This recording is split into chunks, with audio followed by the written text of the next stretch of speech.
अकोला जिले में राष्ट्रीय महामार्ग पर कुरनखेड़ गांव में काटेपूर्णा नदी के तट पर पेड़ों की छाया में एक ऊंची पहाड़ी पर चंडिका माता का मंदिर है। ये स्थान पूरे वदर में ढगा देवी के नाम से जाना जाता है।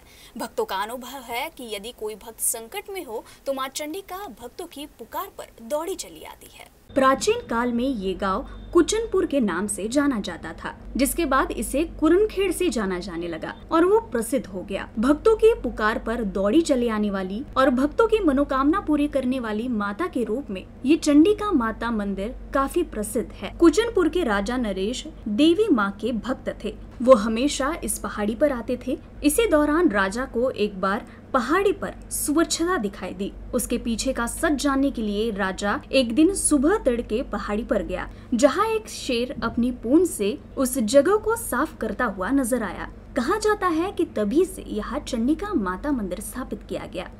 अभ्यासकों के मुताबिक इस प्रकार का मंदिर उड़ीसा राज्य के भुवनेश्वर में भी है। पुजारी वेंकट कोंडोबा भोसले ने 30 साल मां की सेवा की। वर्ष 2092-93 में इस मंदिर का जीर्णोद्धार किया गया।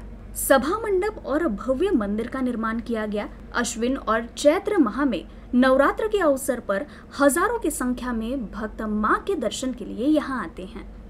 आज नवरात्रीचा पहिला दिवस आणि अकोल्याचा जय श्रीराम ग्रुप जो आहे तो आम्ही सर्व ग्रुप चंडिका देवीला च्या दर्शनाला दरवर्षी येत असतो आणि खूप छान वाटतं। आजपासून जे शक्तीचे आपण रूप पाहतो, नवरात्री सुरू झालेली आहे आणि पहिल्याच दिवशी एवढ्या मोठ्या संख्येने इथं आल्यानंतर प्रसन्न वाटते आणि शक्तीची उपासना केल्यानंतर खरोखर आपल्याला वर्षभर जी एनर्जी ऊर्जा मिळते ते शक्तीमुळेच मिळते अशी माझी श्रद्धा आहे आणि खूप प्रसन्न वाटते। खूप खूप असेच आशीर्वाद आमच्या महाराष्ट्रावरती, अकोला शहरावरती राहोत मातेचे, हीच मी देवीला प्रार्थना करते।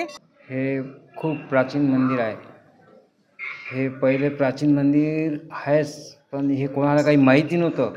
त्याच्यानंतर व्यंकटगुणीबा भोसले हे इथं आले।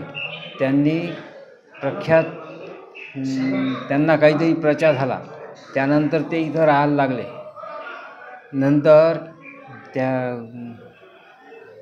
नंतर थोडे त्यांची परिस्थिती झाल्यानंतर बाकीचे दर्शनार्थी बी यायला लागले। त्याच्यानंतर आता दरवर्षीप्रमाणे नवरात्र असते तर 9 दिवस उत्सव असतोच।